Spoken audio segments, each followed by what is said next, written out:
payung, tapi perlu payung untuk memayungi rakyatnya.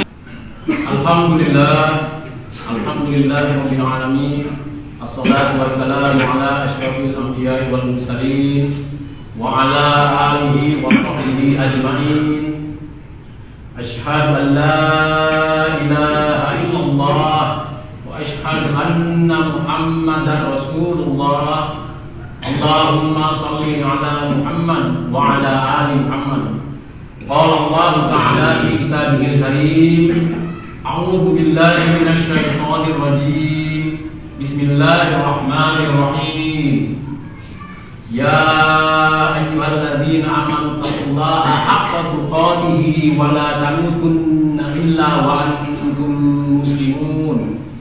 Jamaah salat Jumat Masjid At-Taqwa yang saya banggakan di hadapan Allah Subhanahu wa taala, bapak-bapak, para pemuda, para remaja dan anak serta sahabat-sahabat kita, sebagai manusia yang mengaku beragama Islam dan beriman kepada Allah, sudah seharusnya saya dan keluarga saya, juga kita semua serta keluarga kita, untuk semakin meningkatkan takwa kita kepada Allah Subhanahu wa taala. Ternyata menjadi takwa itu sangat-sangatlah mudah, asal kita mau dan tahu caranya. Takwa dalam arti kita taat kepada Allah, taat kepada perintahnya, taat kepada larangannya. Taat kepada perintah Allah, kita laksanakan, kita kerjakan apa yang Allah perintahkan. Taat kepada larangan Allah, ketika Allah melarang sesuatu, maka kita tinggalkan larangan itu, kita jauhi larangan itu. Dan insya Allah kita semua tergolong menjadi hamba-hamba Allah yang bertakwa di hadapan Allah Subhanahu wa taala. Khutbah kali ini berjudul keputusan masa depan. Bicara tentang keputusan biasanya berhubungan dengan masa kini. Keputusan masa kini yang dilakukan kita saat ini. Tapi kalau bicara keputusan masa depan, seakan-akan sesuatu yang kita lakukan yang tak kapan bisa kita lakukan. Dan bermula dari sebuah keputusan masa depan, apa yang kita harapkan kepada Allah terjadi di masa yang datang, itulah yang dimaksud dengan keputusan masa depan. Bagaimana caranya mengambil sebuah keputusan masa depan? Tentu sangat tergantung dengan kondisi kita saat ini, tergantung apa yang kita putuskan saat ini. Kita sama-sama tahu, ketika dulu kita masuk SD, kita tidak tahu bahwa kita akan masuk ke sekolah mana, karena yang memasukkan kita ke sekolah tersebut adalah orang tua kita, ayah kita atau ibu kita. Lalu SMP pun demikian, bisa jadi di antara kita yang masuk ke SMP bukan karena keinginannya, tapi karena orang tuanya mengarahkan.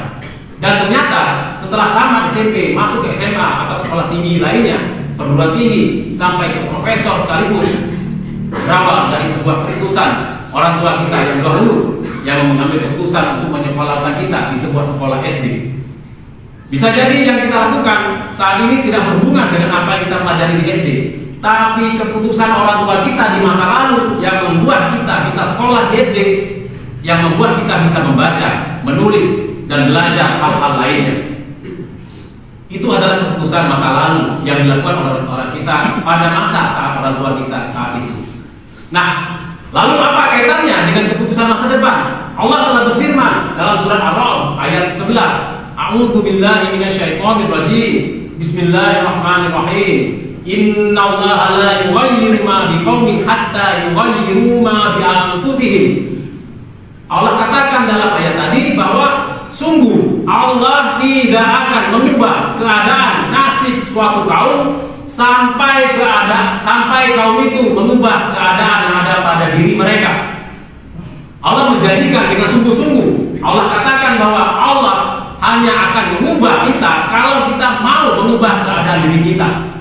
Bagaimana caranya? Sementara takdir adalah Allah yang pegang, Allah yang menentukan takdirnya. Kita tidak tahu apa takdir kita terhadap apa takdir Allah kepada kita di masa mendatang.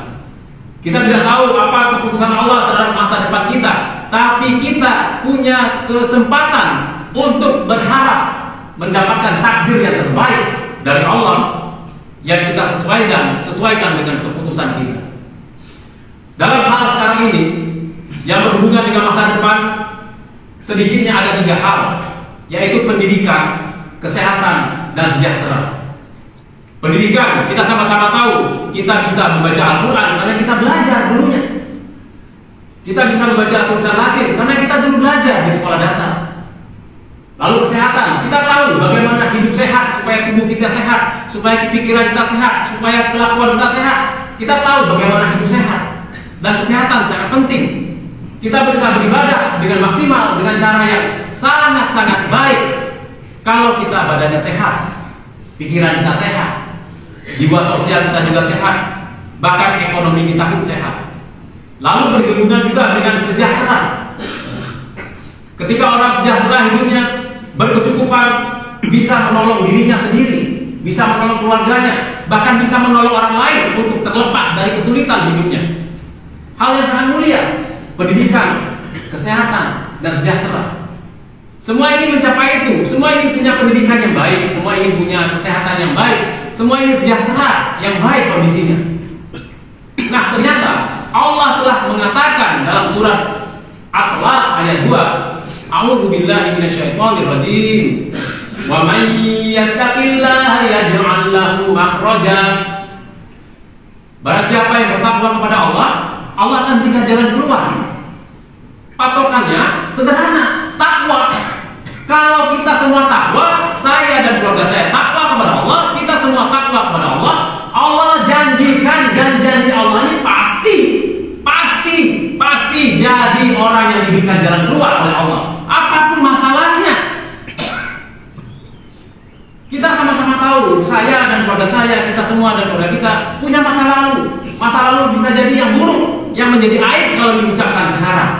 Tapi karena kita berusaha menjadi takwa, Allah bimbing kita untuk mendapatkan ketemu dengan orang-orang yang soleh, ketemu dengan orang-orang yang peduli dengan kita, ketemu dengan orang-orang yang mau kita hidupnya berubah menjadi takwa kepada Allah. Bisa jadi ketemunya tanpa sengaja, bisa jadi bicara di dalam masjid, bisa jadi dengan cara-cara yang sangat di luar logika. Ketika misalnya naik perahu atau naik pesawat atau naik kendaraan lainnya, tiba-tiba kita duduk dengan seseorang yang kita tidak kenal, lalu beliau bercerita tentang hidup yang taat kepada Allah, soleh dan lain-lain.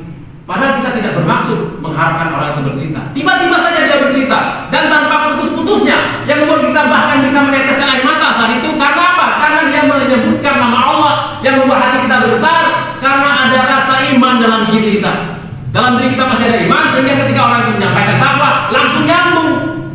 Orang-orang seperti ini kita tidak kenal. Bahkan ketika selesai perjalanan, kita tidak tahu nomor HP-nya, tidak tahu nama siapanya, lalu dia pergi begitu saja. Orang-orang seperti ini yang Allah takdirkan bertemu dengan kita.